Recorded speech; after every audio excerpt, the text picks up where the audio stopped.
Thank you. Governor George Pataki served as the 53rd governor of the state of New York from 1995 to 2006. As you get seated, Governor, this question comes from the Live Free or Die Alliance here in New Hampshire. What federal government agencies do you think should be eliminated? Well, let me start very briefly by saying we should get rid of Obamacare. We should get rid of Common Core. And we should reduce the size of the federal workforce by at least 15%. Now, people are going to say, how can you do that? I was governor in New York 3 terms. I had an overwhelmingly Democratic state legislature. I was able to get changes like that through. I reduced the size of the New York State workforce by over 15%. We reformed entitlements, cut the growth in Medicaid.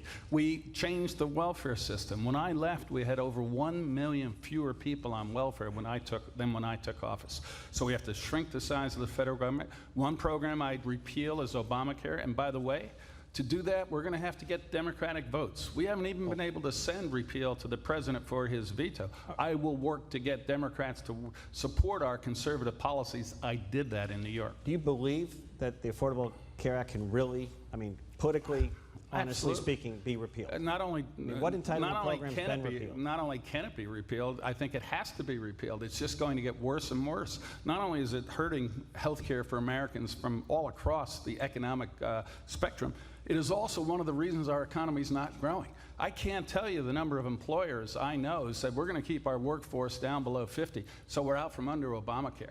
There are millions and millions of Americans working 28 or 29 hours a week because Obamacare would kick in if they worked 30. We have to put in place an alternative. And what I would do is sit down with enough Democrats, as I did in New York, to have an alternative that allows us to repeal it and replace it with a system that actually empowers the patient. One of our folks here in New Hampshire wants to know, what group do you think is treated most unfairly by the U.S. tax code? The veterans. I think not just by the tax code, but this is a country, and our freedom depends on those who put their lives on the line to defend it.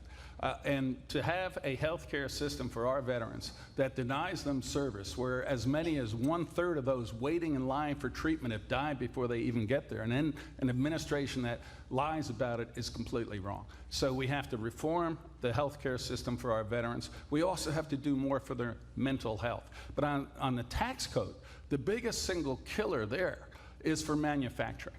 I worked in a small town. I grew up in a small town, and I'm the only one, I think, who actually worked in a factory when I was going through college. My family all worked in a factory. They were great jobs. We have the highest tax on manufacturing in the world today.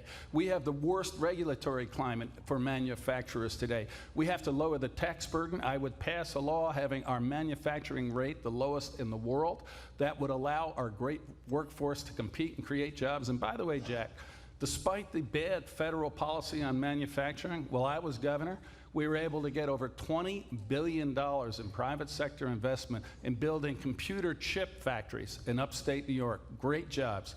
Grow the economy, allow the workers to have the opportunity to have a solid career, and shrink the federal government. What should the U.S. corporate tax rate be? What number? I think the federal tax rate, I think for manufacturing, I would say 12%, which is lower than the competitors. Our energy costs are coming down, maybe not here in New Hampshire, but in the rest of the country. We have the best workforce and work ethic in the world. We have entrepreneurs. We have risk takers. The federal government is the biggest single impediment. We can grow manufacturing jobs here. Been asked the candidates tonight on Planned Parenthood, should taxpayers fund it? No. The videos just point out quite clearly that Planned Parenthood has a horrific disregard for basic human life, and I think they should be defunded and the funds reprogrammed for other women's health care services. By the way, Jack, well... Oh, okay, thanks, Governor. We'll get you on the next round. We'll get you on the next round. Thank you, Governor. Thank you. Now, I believe joining us from Washington are 3 senators who had to be at the Capitol this evening for an important vote. It was out of their control. They wanted to be here, but we're happy to have them joining us by satellite. And I believe we are joined by our senators. And we're just going to start with Senator Rand Paul. Senator, good evening. Running for president in 1952, General Dwight Eisenhower famously said, "I shall go to Korea." If you're elected president, Senator, name the first foreign spot nation you will travel to. Well, first of all, thanks for letting us appear remotely. I've been leading the fight for the last 2 weeks to defund Obamacare, and I was lucky enough to get a vote on that this evening. As far as first country I will meet or first country I will travel to, I think it's important that we do engage with the world. So I think it's very important that even though China is sometimes our adversary, Russia is sometimes our adversary, that we do interact with these once great superpowers and emerging superpowers. And so I would say either China or Russia. Senator, how would you lessen college debt for millions of Americans? Well, I have a plan that would make it deductible. Right now, there are limitations. Certain families can't deduct it because of their income, and certain families are prescribed by the time. So I would say your interest and your principal ought to be deducted over your entire working career. Essentially, college is a working expense, and so I would let you deduct it as a working expense over and throughout your entire working career. And I think this makes more sense than the president who just says, hey, it's going to be free. There's no free lunch. You can't just offer free education. But I think tying it to work and making it deductible is a good idea. Senator Paul, should an American citizen found to be fighting with ISIS have their U.S. citizenship revoked? Yes, and in fact, you really don't have any rights if you're in the battlefield. If you're aiming a gun at one of our soldiers, it's not like you get due process. And some people confuse this because I fought long and hard and filibustered for over 13 hours to say that non-combatants do have rights and shouldn't be killed without due process. But those who are involved in combat really don't get due process and will be shot if they're fighting against America. But it is important to know that American citizens here do get due process. We do get the Bill of Rights. And the danger we've had in the past is when we've grouped people like Japanese Americans together and incarcerated them, or what we did to African Americans pre-civil rights days. So we do have to be very important that we individualize suspicion and that we not collect everyone's phone records all the time without suspicion. So I'm glad we've ended the president's illegal phone program, and I think this is a better protection of the Fourth Amendment and the right to privacy. And I am the one candidate who will do that. I'm the one candidate who has stood up to the president and say, no more, we're not going to let you collect our phone records indiscriminately with a generalized warrant. Well, Senator, let me follow up then and ask you, what private information should the government collect from individuals to guarantee homeland security? Where do you draw the line? Well, I think we should collect more information on terrorists, but less information on innocent individuals. We have a way now to get information. It's called the Fourth Amendment. You have to individualize suspicion. And actually, most of the times we've been attacked, we actually have had tips, and we just didn't follow through on them. The 17th or the 19th hijacker, Moussaoui, we had information and we failed to get a warrant. It wasn't that a warrant was denied. The Boston bomber, we had information, we failed to pursue it. Same way with Fort Hood massacre, had information and failed to pursue it. I think we can catch terrorists if we get more information on terrorists, but there's no evidence. There's 3 bipartisan commissions that say, you know what? The information we're capturing indiscriminately on all Americans hadn't caught any terrorists. It hasn't made us safer, but it has damaged our Bill of Rights and it has damaged our right to privacy. Senator Paul, but are you concerned that it might take some time in a terrorist situation with ICE or police or federal agents to stop a bomb going off if you have to get that warrant? There are always imminent circumstances in which things can happen. In someone screaming from a building, you don't stop to get a warrant. It's the same way with the bomb. So there have always been exigent circumstances. But for the most part, you do need to get a warrant. And the real question we've had is about collecting all Americans' phone records all the time. Is that a good idea, or is that a breach of our Fourth Amendment right to privacy? I think most of America agrees with me that the president went too far. This is a president who investigated Tea Party groups, has used the IRS to go after conservative groups. So I think it's really not a good idea to trust this president with our records. I'm glad that I stood up on principle and stood for 10.5 hours on the Senate floor to say enough's enough. The president shouldn't be collecting all these records. We can catch terrorists, but do it in a targeted fashion and do more collection of information on terrorists, just less on innocent Americans.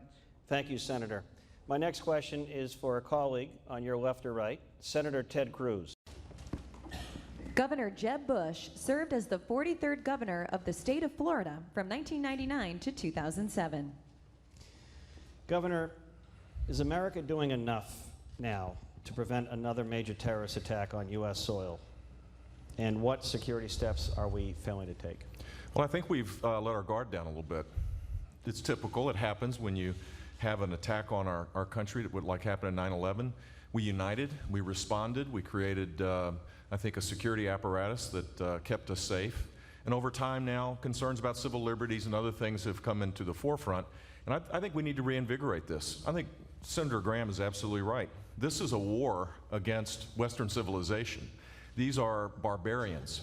As ISIS stays totally in a caliphate, literally the size of Indiana, in 2 countries, doing nothing gives them the chance to be able to send tweets out, 100,000 a day apparently, to recruit people here in our own country. And so we have a security threat that is real, and that we need to do what we should be doing, which is a strategy to take them out. And protecting the homeland is the first duty of the President of the United States. Governor, President Obama recently referred to ISIS as the JV team. He did. I think arguably now we'd all agree they've graduated to a varsity threat. What would your plan be to defeat them? And if your generals told you that in a month or so, ground and air troops and special forces in Syria could significantly cut down ISIS strongholds, would you give the order? I would take the advice of the military very seriously. We need a strategy first. This president has, for two times, has admitted that we don't have a strategy as it relates to ISIS. It's pretty amazing.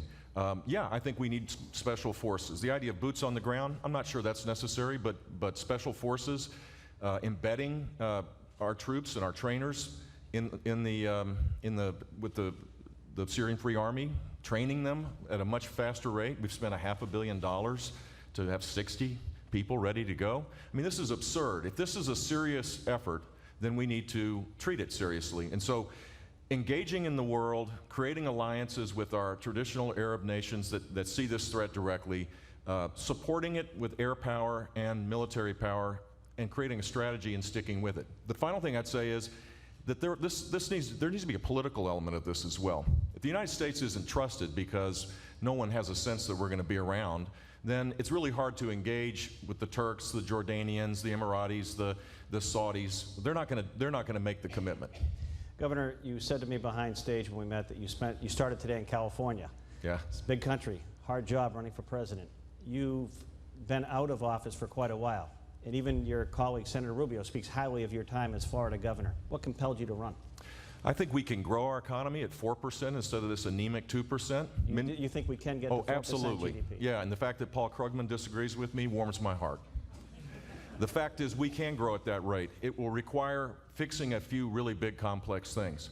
The tax code, how we regulate, embracing the energy revolution with a North American strategy that will allow for high-wage jobs to be created in our own country, and fixing entitlements, along with moving from a broken legal immigration system to an economic driver. All those things could allow us to grow at a faster rate. It allows us to solve our entitlement challenges and many other things. And in order to grow at that rate, we also need a secure world. I think I have the leadership skills based on my record to do that. We cut taxes totaling $19 billion, reduced the state government workforce by 13,000, 11%. We were one of 2 states to go to AAA bond rating during my time. I left as governor with a $9 billion reserve for a rainy day for the next guy, and we created 1.3 million jobs during my time. Small businesses, more jobs, more small businesses were created in Florida during those 8 years. Real quickly, on legal immigration, does the illegal immigration problem or crisis, should that affect the number of folks we let in legally? I think we need to narrow the number of people coming by family petitioning. So you'd cut it down some? I would cut it down to spouse and minor children instead of adult siblings and adult parents. We'll come back to it in the next round. Thank you. All right, thank you. Carly Fiorina, the former CEO of Hewlett-Packard, was the first woman to lead a Fortune 50 business.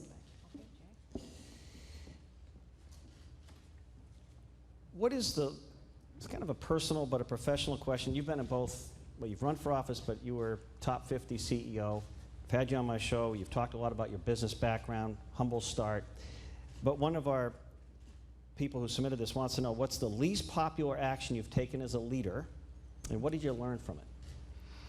Well, if I may just start by saying thank you, St. Anselm's, for hosting this, and thank you, Joe McQuaid, as well, for reminding the political class that we don't have a national primary and managing to get all of the candidates here to the first in the nation primary state. Thank you for doing that.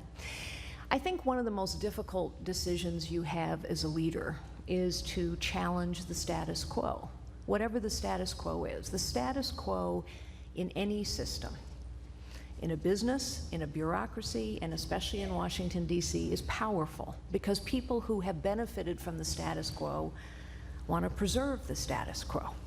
And so when you challenge the status quo, when you say, you know what, this problem has been festering for too long and we're going to finally fix it, or these folks have been in charge for too long, we've been talking about this for too long, we're going to fix it. The truth is 80% of the American people now think we have a professional political class that is liking the status quo, and we have festering problems. Our budget gets bigger and bigger every year for 40 years. We've been talking a lot today about illegal immigration. How long have we been talking about the border being insecure? 30 years. How long have we known it was insecure? 30 years. How long has it been insecure? 30 years. We talk a lot at election time, but somehow we never solve these festering problems. It's because the status quo is in charge. Leaders challenge the status quo. Least popular action you took, though, as a leader? I think the least popular actions are when you have to say to people, we can't afford to do this anymore. And Lord knows we need to do that in Washington, D.C. Can you win with that message? Of course, people understand. Honestly, our government has gotten bigger and bigger every year for almost 50 years. You have to invest in those things that are priority, securing the border, helping people who truly need help, and you need to quit spending money where you're wasting money. And we are wasting hundreds upon hundreds of millions of dollars every year. And by the way, we know where it is, because there are reports that come out every year. They land like a thud on Congress's desks, and literally nothing happens. Former First Lady Hillary Clinton, I've noticed you've been a very strong and steady critic of Hillary Clinton. She's going to be testifying, I believe, coming up in a few months on Benghazi, maybe the emails. Do you think those are political inconveniences for the former First Lady, or are there bigger issues that the American people need to know about, and are there any potential illegal worries that you have on the email server or anything else? I think Hillary Clinton thinks they are political inconveniences. That's what she gives off, but they are far more than that. She lied about Benghazi. They knew it was a purposeful terrorist attack on the anniversary of 9/11. She went to the American people and talked some fiction about a videotape. She stood over the bodies of the fallen. She has as well lied about her servers and the kinds of information she had on her server and why she kept everything on a single device. These go to the core of her character. But here's the thing. In order to beat Hillary Clinton or whoever their nominee turns out to be, we have to have a nominee on our side who is going to throw every punch, because this is a fight. It's a fight for the future of this nation. It's a fight for the character of this nation. And unfortunately, we know that sometimes the right questions don't get asked in a presidential debate. Should Planned Parenthood receive federal taxpayer funding? Absolutely not. This is about the character, the moral character of our nation. It's not about whether you're pro-choice or pro-life. Just as taking care of people who need our care is part of the moral fiber of our nation as well. Thank you. Look forward to the next round. Thank you.